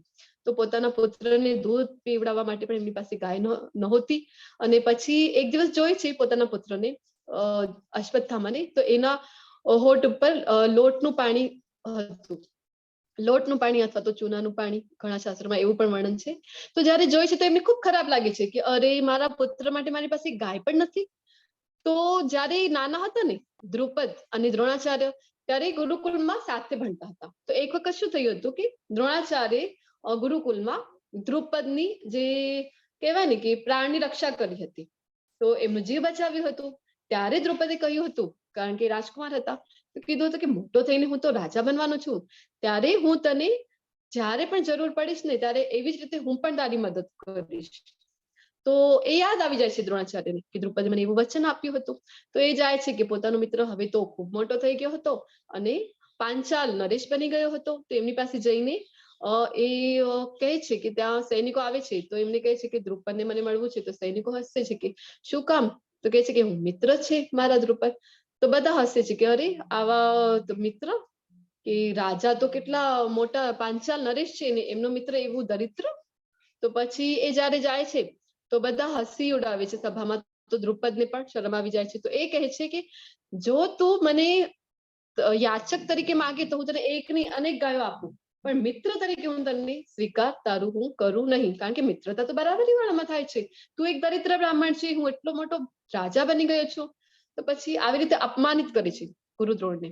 તો ત્યારે ગુરુ દ્રોણ જે છે એ વિચાર કરે છે કે હું જે છે ને કે આને એક દિવસ બતાવીશ કે મારી જે, હું મારા શિષ્યોને એવી રીતે તૈયાર કરીશ મારી વિદ્યાના બળથી, તો જે એને હરાવી નાખે, એનું જે ઘમંડ છે એનું ચકનાચૂર કરી મૂકે. તો જયારે પછીની ઘટના આવે છે કે કૌરવો અને પાંડવોને ગુરુ તરીકે દ્રોણાચાર્ય એમને શિક્ષણ આપે છે. અને પછી જયારે કૌરવો અને પાંડવોનું શિક્ષણ પૂરું થઈ જાય છે એમની પાસેથી, પછી પહેલા હતું ને કે ગુરુ દક્ષિણા આપવાનું, તો ગુરુ દક્ષિણામાં એમની પાસેથી માગણી કરે છે ગુરુ દ્રોણાચાર્ય કે તમે જઈને દ્રુપદને જે પાંચાલના છે એને બંદી બનાવીને મારી સમક્ષ લઈ આવો. તો સૌથી પ્રથમ તો દુર્યોધન જાય છે અને પછી એ તો ખૂબ માર ખાઈને પાછો આવી જાય છે. પછી એની પાછળ પાંડવ જાય છે અને અર્જુનજી ખૂબ શૂરતાથી લડે છે અને દ્રુપદને બંદી બનાવીને લઈ આવે છે. પોતાની ગુરુને જે વચન આપ્યું હતું ગુરુ દક્ષિણા આપવાનું એ પૂરો કરે છે. તો પછી દ્રુપદ જે છે એમનું અપમાન થાય છે, એમને અપમાનજનક લાગે છે, કારણ કે ગુરુ દ્રોણો જયારે એ બંદી બનાવીને લાવ્યા હતા પાંડવ અર્જુનજી, ત્યારે એમને કહે છે ગુરુ દ્રોણ કે જો તને ઘમંડ હતું ને તારા રાજ્ય ઉપર, આ રાજ્ય તો હવે મારું બની ગયું છે, પણ જો હું તારી મિત્રતા ભૂલ્યો નથી, તું હજી પણ મારો મિત્ર છે, એટલે હું તને અડધું રાજ્ય તને હું આપું છું દાનમાં. તો એવી રીતે પહેલા કેવું હતું ક્ષત્રિયોને કે જો એ મૃત્યુ થઈ જાય ને એમની યુદ્ધમાં તો પણ એમને સ્વીકાર હતી, પણ જો આવી રીતે કોઈ અપમાનિત કરે તો એમને મૃત્યુથી પણ ખરાબ એ લોકોને ફીલ થતું હતું. તો પછી દ્રુપદને ખૂબ અપમાનિત ફીલ થાય છે અને પછી એ જાય છે અને જે ઋષિઓની શોધ કરે છે કે જે એને એવું યજ્ઞ કરાવી આપે કે જેનાથી એને પુત્રની પ્રાપ્તિ થાય. અને કેવો પુત્ર જોઈતો હતો એમને કે જે ગુરુ દ્રોણની હત્યા કરે. પુત્રની પ્રાપ્તિ જ એટલા માટે એમ કરવી હતી દ્રુપદને કે ગુરુ દ્રોણનો પ્રતિશોધ લેવા માટે. તો આવી રીતે એમને જયારે યજ્ઞથી ધૃષ્ટદ્યુમ્ન અને દ્રૌપદી, આ દ્રૌપદી પણ યજ્ઞથી આવે છે એટલે યાજ્ઞસેની એમને કહેવાય છે. તો એવી રીતે ધૃષ્ટદ્યુમ્ન આવ્યા છતાં એટલા માટે એમનો જન્મ જ એટલા માટે થયું હતું કે ગુરુ દ્રોણનો વધ કરવા માટે. પણ પહેલાના કાળના બ્રાહ્મણો કેવા હતા અહીંયા આપણને જાણવા મળી શકે છે કે એમને ખબર હતી, ગુરુ દ્રોણને પણ ખબર હતી કે ધૃષ્ટદ્યુમ્નનો જન્મ એમને મારવા માટે થયો છે, તો પણ એમને શિષ્ય તરીકે એ સ્વીકારે છે અને જેટલી પણ યુદ્ધ કળા એમની પાસે હતું, જેટલું પણ કૌશલ્ય હતું એ બધું એમને શીખડાવે છે. તો એટલા માટે અહીંયા દુર્યોધન જે છે એ મેળો મારે છે કે જો તમારા બુદ્ધિશાળી શિષ્યની તો જો એની વ્યૂહરચના તો જો કેવી ગોઠવણ કરી છે એને. તો ઇનડાયરેક્ટલી અહીંયા પોતાના ગુરુને એ મૂર્ખ સાબિત કરે છે. તો એનું કહેવાનો મતલબ એ છે કે પહેલા તો હળવાશ કરી દીધી તમે, ખબર હતું તમને કે તમારું વધ કરવાનું છે, તો પણ એને તમે બધું શીખડાવી દીધું, પણ હવે હળવાશ કરતા નહીં એટલા માટે જાય છે, એવું એને ભય હોય છે. પછી ભગવાન કૃષ્ણે તેમનો શંખ ફૂક્યો જેને પંચજન્ય કહે છે, અર્જુને તેમનો શંખ ફૂક્યો જેને દેવદત્ત કહે છે, અત્યંત કઠિન કે મુશ્કેલ કાર્યો કરનારા ખાઉધરા ભીમે ભયંકર શંખને ફૂક્યો જેને પૌંડ્રક કહેવામાં આવે છે. તો બધાના શંખ ધ્વનિ જે બધા શંખ ફૂકે છે એના બધાના નામ આગળ આપેલા છે. આ અલગ અલગ શંખના ફૂંકથી ખળબળાટ મચી ગયો. આકાશ અને પૃથ્વી બંને પર કંપન થવાથી તે ધૃતરાષ્ટ્રના પુત્રોના હૃદયને હચમચાવી નાખે છે. હવે પછી દિવ્ય શંખો હતા ને, કૃષ્ણ જે ફૂકે છે કેટલો દિવ્ય શંખ છે, અને કૃષ્ણના ભક્તો છે બધા પાંડવો, એટલે કે એ બધાએ જે શંખો ફૂક્યા તો એ દિવ્ય નાદ એનાથી આવ્યો, અને જેની કારણે જે આસુરી બુદ્ધિ વાળા હતા એવા જે કૌરવો છે એ બધાના ધૃતરાષ્ટ્રના બધા પુત્રોનું શું થયું તો હૃદય હચમચાવી ગયું. અર્જુને કહ્યું, હે અચ્યુત, કૃપા કરીને મારો રથ બે સેનાઓ વચ્ચે દોરો, જેથી હું અહીં હાજર રહેલા લોકોને જેઓ લડવાની ઈચ્છા ધરાવે છે અને જેમની સાથે મારે આ મહાન યુદ્ધ લડવાનું છે એમને જોઈ શકું. તો પછી અર્જુનજી છે એ કૃષ્ણને વિનંતી કરી રહ્યા છે કે બંને સેનાની મધ્યમાં તમે રથને લઈ ચાલો, તો જેથી હું એમનું નિરીક્ષણ કરી શકું. તો અર્જુનજી છે ને આપણે ભગવદ ગીતામાં જોઈશું કે અલગ અલગ નામથી ભગવાનને અલગ અલગ શ્લોકમાં અલગ અલગ નામથી સંબોધે છે. તો અહીંયા અચ્યુત કહીને બોલાવે છે. અચ્યુતનો અર્થ છે કે જે ભક્તની સહાયતા કરવા માટે જે ક્યારે પણ ચ્યુત થતા નથી, ક્યારે પણ જે હંમેશા ભક્તની સહાયતા માટે તત્પર રહે છે એવા. તો એવા કૃષ્ણને કહે છે કે બંને સેનાની મધ્યમાં તમે રથને લઈ ચલો. તો કૃષ્ણે રથને બંને સેનાઓની વચ્ચે ચલાવ્યો. કુરુક્ષેત્રનું યુદ્ધ લડવા માટે અર્જુન મુશ્કેલીમાં હતો. તેણે શ્રી કૃષ્ણ સમક્ષ શરણાગતિ સ્વીકારી અને પરિણામે આ ભગવદ ગીતા બોલાઈ ગઈ છે. જેઓ અહીં લડવા માટે આવ્યા છે, ધૃતરાષ્ટ્રના દુષ્ટ મનવાળા પુત્રને ખુશ કરવા ઈચ્છે છે, તેમને હું જોવા ઈચ્છું છું. તો અર્જુનજી કહી રહ્યા છે કે યુદ્ધનું પરિણામ અર્જુનજીને ખબર જ હતી કે કરોડો લોકોનું અહીંયા મૃત્યુ થવાનું હતું. તો અર્જુનજી તો ભગવાનના ભક્ત છે, તો એમનો હૃદય જે છે એ દ્રવિત થઈ જાય છે. એમને થાય છે કે કેટલા બધા જે નિર્દોષ જીવ છે એ બધાનું અહીંયા મૃત્યુ થઈ જશે, એટલા માટે એ હિચકિચાય છે કે યુદ્ધ કરવા માટે તૈયાર થતા નથી અને અહીંયા જોવા માટે ઈચ્છા કરે છે. ત્યાં અર્જુન બંને પક્ષોની સેનાઓ વચ્ચે તેના પિતા, દાદા, શિક્ષકો, મામા, કાકાઓ, ભાઈઓ, પુત્રો, પૌત્રો, મિત્રો અને તેના સસરા અને શુભેચ્છકોને જોઈ શકે છે. હવે બંને સેનાની વચમાં જ્યારે ભગવાન લઈ જાય છે, જો ભગવાન પોતાના જે ભક્તો છે એમની મદદ માટે, આપણે જોયું ને કે અચ્યુત શબ્દનો અર્થ એ ક્યારે પણ પોતાના ભક્તોના મદદ માટે, સહાયતા માટે ક્યારે પણ ચૂકતા નથી. તો ભગવાન સારથી બની ગયા છે, અર્જુનજીના સારથી બની ગયા છે. અને અર્જુનજીએ કીધું કે મને બંને સેનાઓની વચમાં લઈ જાઓ, મને નિરીક્ષણ કરવું છે. તો ત્યાં લઈ જાય છે અને ત્યાં જઈને અર્જુનજી નિરીક્ષણ કરે છે તો બધા પોતાના સગા દેખાય છે કે આ તો બધા મારા સગા છે. મારું આખું શરીર કંપી રહ્યું છે, મારા રૂવાટા છેડેથી ઊભા થઈ ગયા છે, મારું ધનુષ્ય ગાંડિયું મારા હાથમાંથી સરકી રહ્યું છે અને મારી ચામડી બળી રહી છે.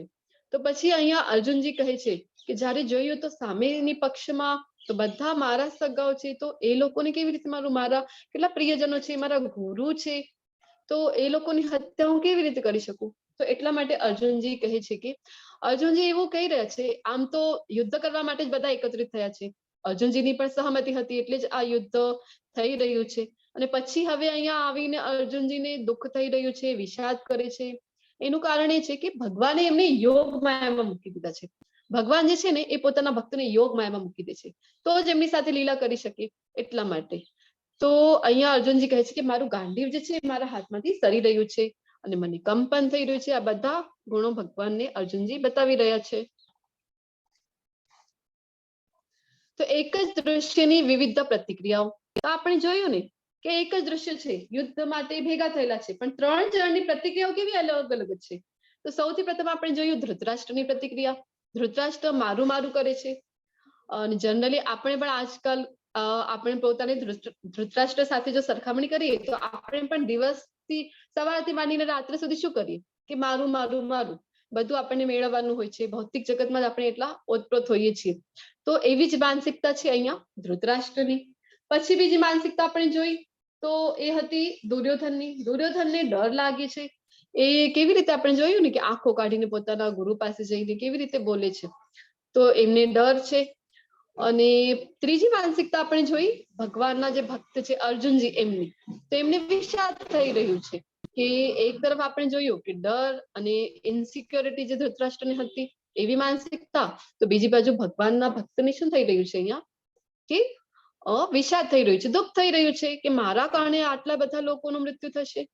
તો હવે આપણે આ અધ્યાયમાં જોવાના છીએ કે અર્જુનના વિલાપના 5 કારણો. અર્જુન જે વિષાદ કરે છે તો વિષાદ કરવાના 5 કારણો એ આપી રહ્યા છે.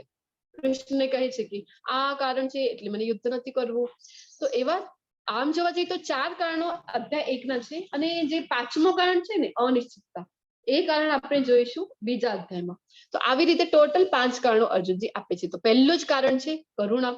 કારણ કે ભગવાનના ભક્તોમાં કરુણા હોય છે, એમનામાં દયા હોય છે, તો કરુણા એ કારણ આપે છે. પછી કહે છે કે આનંદ નથી. આનંદ આ જે પૃથ્વીનો જો મને સમ્રાટ મળી પણ ગયું, અર્જુનજી કહે છે, તો બતાવવાનું કોને? કારણ કે બધા જ જો ધૃતરાષ્ટ્રના બધા પુત્રો અમારા જે સગા છે એ બધા જ મૃત્યુ પામી જશે, તો પછી અમે શેર કોની સાથે કરીશું? તો કોઈ આનંદ નથી. પછી પાપનો ભય લાગે છે. જે ભક્તો હોય છે એમને પાપ કરવાનો ભય લાગે છે. કૌટુંબિક પરંપરાઓનો નાશ થશે એવું જણાવે છે અર્જુનજી. અને 5મું કારણ આપે છે કે અનિશ્ચિતતા. અર્જુને કહ્યું, મારા પ્રિય કૃષ્ણ, મારા મિત્રો અને સંબંધીઓને મારી સામે આવી લડાઈની ભાવનામાં હાજર જોઈને મને લાગે છે કે મારા શરીરના અંગો કંપાય છે અને મારું મોં સુકાઈ રહ્યું છે. તો આવી રીતે અર્જુનજીને કરુણા આવી રહી છે કે બધા પોતાના છે તો એમની સામે કેવી રીતે યુદ્ધ કરવાનું. હું નથી જોતો કે આ યુદ્ધમાં મારા પોતાના સંબંધીઓને મારી નાખવાથી કઈ રીતે સારું થઈ શકે છે. આને હું આને મારા પ્રિય કૃષ્ણ પછીનો વિજય રાજ્ય અથવા સુખની ઈચ્છા કરી શકતો નથી, તો આનંદ નથી. આ જે કારણ છે. તો 1.31 પહેલા અધ્યાયના 31માં શ્લોકમાં જે અર્જુનજી બતાવે છે કૃષ્ણને કે મને તો કોઈ આનંદ નથી લાગતો. આપણે જોયું ને કે ભૌતિક જગતમાં પણ આપણે કોઈ પણ વસ્તુ લઈએ અથવા તો મોટો ઘર બનાવીએ તો આપણે શું કરીએ કે વાસ્તુ પૂજા કરીએ, બધા આપણા જે સગા સંબંધીઓ છે બધાને ઇન્વાઇટ કરીએ છીએ. શું કામ? તો બધા આવે તો આપણે એમની સાથે એમને બતાવી શકીએ કે જો આ મેં બનાવ્યું છે, કેવું ઘર છે અમારું, અને બધા આવીને વખાણ કરે કે કેટલું સરસ ભોજનનું આયોજન છે, કેટલું સરસ હવન કર્યું. આવી રીતે બધા કે તો આપણને આનંદ થાય છે ને. તો અર્જુનજી કહે છે કે જો જોવા વાળું જ કોઈ નહીં હોય તો મને તો એમાં કોઈ આનંદ નથી દેખાતું. જો બધા જ ધૃતરાષ્ટ્રના પુત્રો મારાઈ જશે, અમારા બધા સગા સંબંધી મારાઈ જશે, તો આખો સામ્રાજ્ય પ્રાપ્ત પણ થઈ ગયું અમને, તો શું આનંદની વાત છે એમાં? તો મને તો એમાં કોઈ આનંદ નથી દેખાતું. પછી પાપનો ભય છે. જો આપણે આવા આક્રમણકારોનો વધ કરીશું તો આપણે પાપના ભાગીદાર બનીશું. તેથી ધૃતરાષ્ટ્રના પુત્રો અને અમારા મિત્રોની હત્યા કરવી અમારા માટે યોગ્ય નથી. હે કૃષ્ણ, અહીંયા જો માધવ કહીને બોલાવી રહ્યા છે. આ શ્લોકના લાસ્ટ વર્ડ જે છે એ છે સુખીનો શ્યામ માધવ. તો માધવ કહીને બોલાવે છે અર્જુનજી. તો માધવ કહેવાનો અર્થ છે લક્ષ્મીના પતિ. માધવનો અર્થ થાય છે લક્ષ્મીના પતિ. તો અહીંયા અર્જુનજી જે છે માધવ કરીને શું કામ બોલાવી રહ્યા છે કે તમે તો લક્ષ્મીના પતિ છો, તમે શું કામ મને યુદ્ધ માટે પ્રેરી રહ્યા છો? તો કારણ કે યુદ્ધ કરવાથી શું થશે? તો કે હાનિ જ થવાની છે યુદ્ધ કરવાથી. તો લક્ષ્મીના પતિ તમે શું કામ અમને યુદ્ધ માટે પ્રેરી રહ્યા છો? તો કેવી રીતે અમે યુદ્ધ કરી શકીએ? તો અહીંયા કહે છે કે હે કૃષ્ણ સમૃદ્ધિ સંતો ભાગ્યની દેવીના પતિ, આપણે શું મેળવવું જોઈએ અને આપણા પોતાના સગાઓને મારીને આપણે કેવી રીતે ખુશ રહી શકીએ? તો બધા અમારા જ છે, તો બધા અમારા સગાઓને જો મારી નાખીએ, ગુરુને જો મારીએ તો કેટલો મોટો પાપ લાગે છે. તો પાપનો ભય બતાવી રહ્યા છે અર્જુનજી. તો પછી આપણે જોઈએ તો શાસ્ત્રોમાં વર્ણન છે કે જે 6 પ્રકારના આતતાઈઓ છે, એ આતતાઈઓનો વધ જો આપણે કરીએ, જો વધ કરવામાં આવે તો એ શાસ્ત્ર સંમત છે. તો ક્યાં 6 પ્રકારના આતતાઈઓ છે? કે જે ઝેર આપે છે, ઝેર આપે, બીજાના ઘરમાં આગ લગાડે, જીવલેણ હત્યારોથી હુમલો કરે, ધન લૂંટી લે, બીજાની જમીન પર કબજો કરે, અથવા છઠ્ઠો છે કે જેણે કોઈ બીજાની પત્નીનું અપહરણ કર્યું હોય, તો એવા આક્રમણખોરોને આતતાઈ શબ્દ યુઝ કરેલો છે. તો આતતાઈઓને તરત જ મારી નાખવામાં આવે છે અને આવા આક્રમણખોરોને મારવાથી કોઈ પાપ લાગતું નથી. તો માનવ, જ્યારે આપણે પ્રભુપાદજીની ભગવદ ગીતા વાંચીએ તો ભાવાર્થમાં ખૂબ સુંદર વર્ણન પ્રભુપાદજીએ કરેલું છે. તો માનવ માટે, માનવ સમાજ માટે ન્યાય વ્યવસ્થાનું જો સૌથી ઊંચો જે પુસ્તક ગણવામાં આવે છે એ છે મનુ સંહિતા. તો મનુ સંહિતામાં પણ કીધેલું છે કે જે કોઈ પણ આતતાઈઓ છે, આવા જે કામ કરે છે, તો આવા લોકોને તરત જ મૃત્યુ દંડ આપવો જોઈએ. તો જો રાજા મૃત્યુદંડ આપે તો એને આપણે ખૂની ન કહી શકીએ. એનાથી રાજાનું તો ભલું થાય છે કારણ કે એને ન્યાય આપ્યું છે, અને બીજું કે જેને મૃત્યુદંડ આપવામાં આવે છે ને એનું પણ ભલું થાય છે. એ બધું શાસ્ત્રમાં વર્ણન કરેલું છે. કારણ કે નહીં તો એને એ પાપ ભોગવવા માટે હજી અગલા જન્મમાં હજી એવું યોનિમાં જન્મ લેવું પડે કે જેનાથી એને ખૂબ પીડા સહન કરવી પડે. તો એના માટે પણ એ સારું કહેવામાં આવે જો એને મૃત્યુદંડ આપવામાં આવે. તો 6 પ્રકારના આતતાઈઓને શાસ્ત્ર સંમત છે કે તરત જ મારી નાખવામાં આવવો જોઈએ. પણ એનો અર્થ એ નથી, આજકાલના યુગમાં આપણે એવું કરવાનું નથી, હથિયાર આપણા હાથમાં લેવાના નથી. આપણે જે કાનૂન વ્યવસ્થા છે હમણાંની એની જરૂરથી ફોલો કરવાનું છે. પણ આપણને જ્ઞાન હોવું જોઈએ કે આપણા શાસ્ત્રોમાં શું વર્ણન આપેલું છે, શું કહેવામાં આવેલું છે. તો આવા 6 પ્રકારના આતતાઈઓ છે જે આપણે હમણાં જોયા છે. તો જે કૌરવો છે એમણે બધું જ તો કર્યું હતું ઝેર આપના. તો ઝેર આપ્યું હતું ને, ભીમ જયારે નાના હતા ત્યારે ઝેર આપીને એમની કહેવાય ને કે પ્રાણ હરવાનો પ્રયત્ન કર્યો હતો. પછી ઘરમાં આગ લગાડનાર, તો વારણા વ્રતમાં એ તો 5 પાંડવ તો હતા, એમની સાથે એમની માતા પણ હતા, કુંતી માતા પણ હતા. તો એમની સાથે આગ લગાવીને એને મારવાની જે પ્લાનિંગ કરી હતી કૌરવોએ. પછી જીવલેણ હત્યારોથી હુમલો કરનાર, કેટલી વખત જીવલેણ હત્યારોથી હુમલો કર્યો છે એમને મારવા માટે.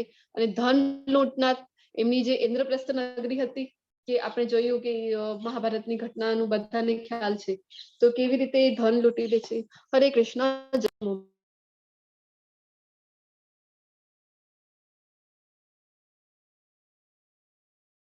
Hare Krishna Prabhuji, are you there? Yes, Mataji. Just give me 2 minutes. I will Okay, be back. Mataji. Yes.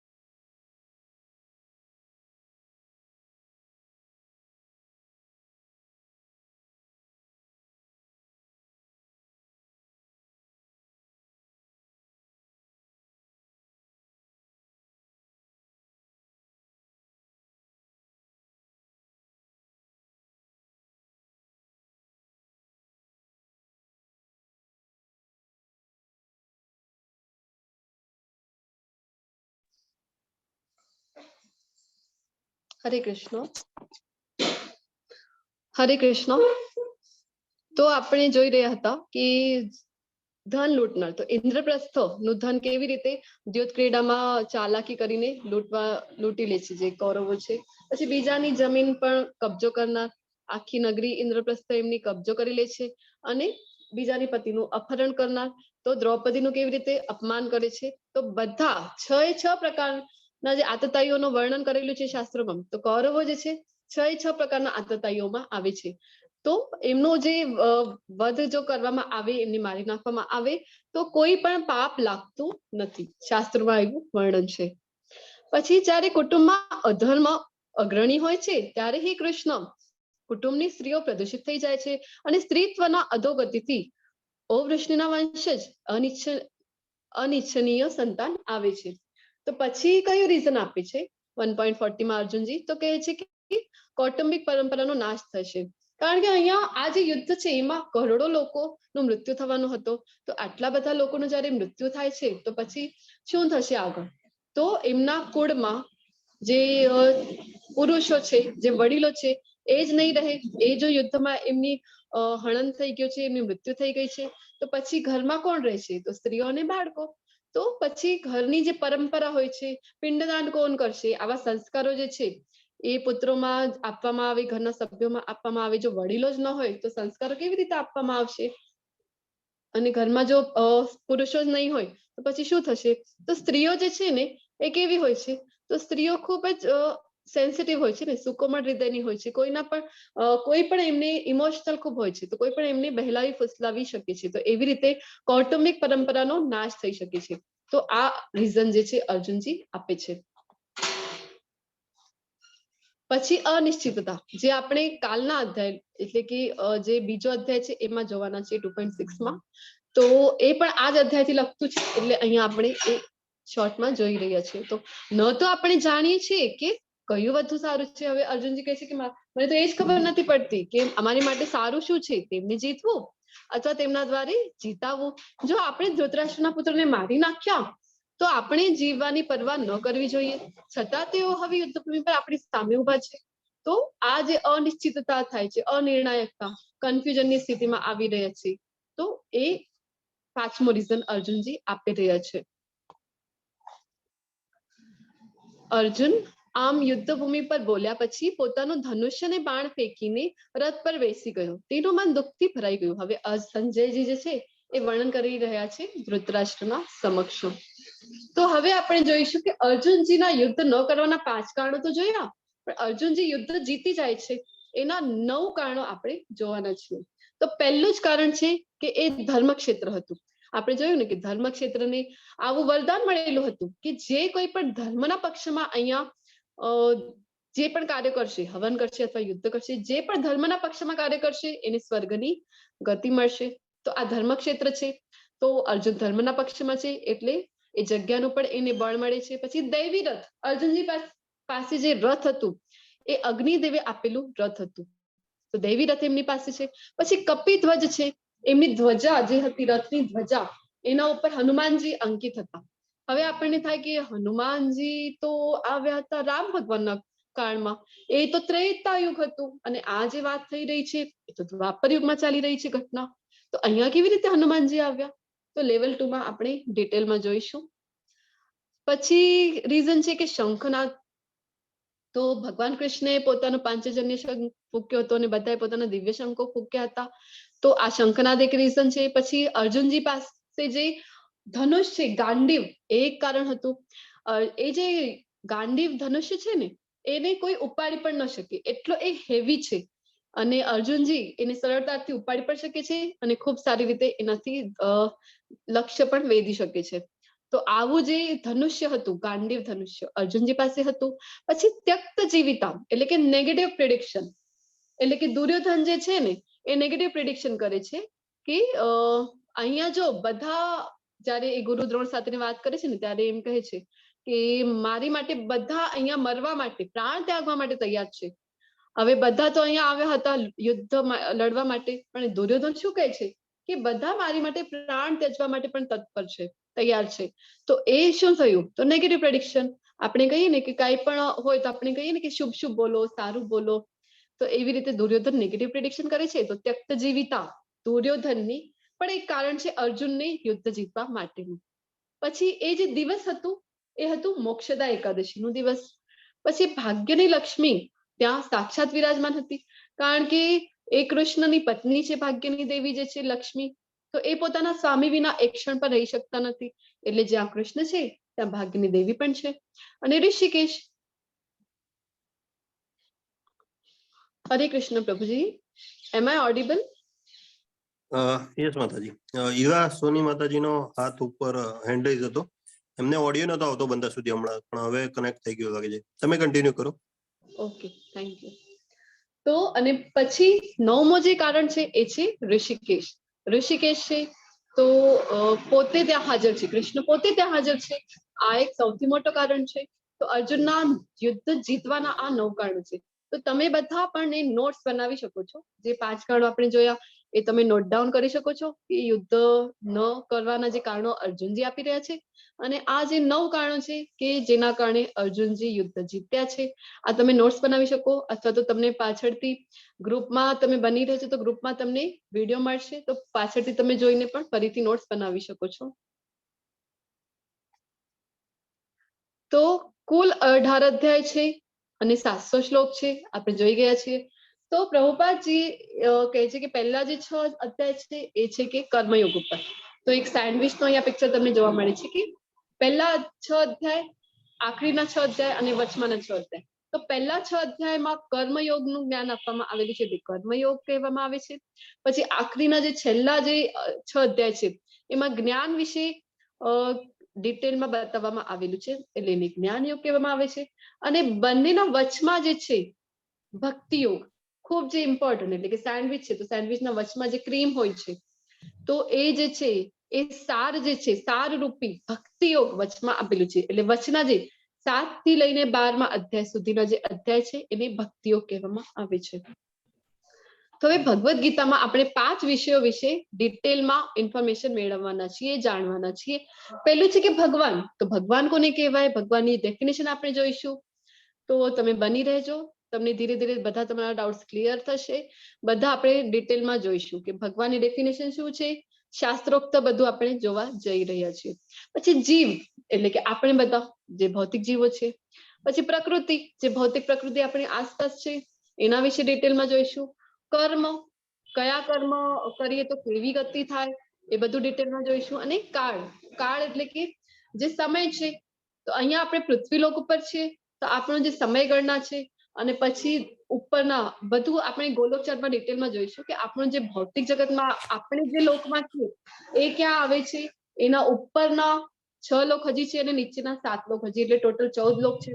તો બધા લોક ઉપર જે કાળ છે, જે સમયગણના છે અલગ અલગ ચાલે છે. બ્રહ્માજીની સમયગણના અલગ છે, દેવતાઓની અલગ છે, અને આપણે પૃથ્વી ઉપર છીએ તો આપણું પણ કાળ અલગ છે, ગણના અલગ છે. એ બધું ડિટેલમાં આપણે સ્લાઇડમાં જોઈશું. તો એની સાથે આપણું આજે છે પહેલું અધ્યાય ભગવદ્ ગીતાનું પૂરું થાય છે. હરે કૃષ્ણ કૃષ્ણ કૃષ્ણ હરે હરે, હરે રામ રામ રામ હરે હરે. હરે કૃષ્ણ એવરીવન. હરે કૃષ્ણ. હરે કૃષ્ણ. હરે હરે કૃષ્ણ. કૃષ્ણ. હરે કૃષ્ણ માતાજી. હરે કૃષ્ણ સર્વેને.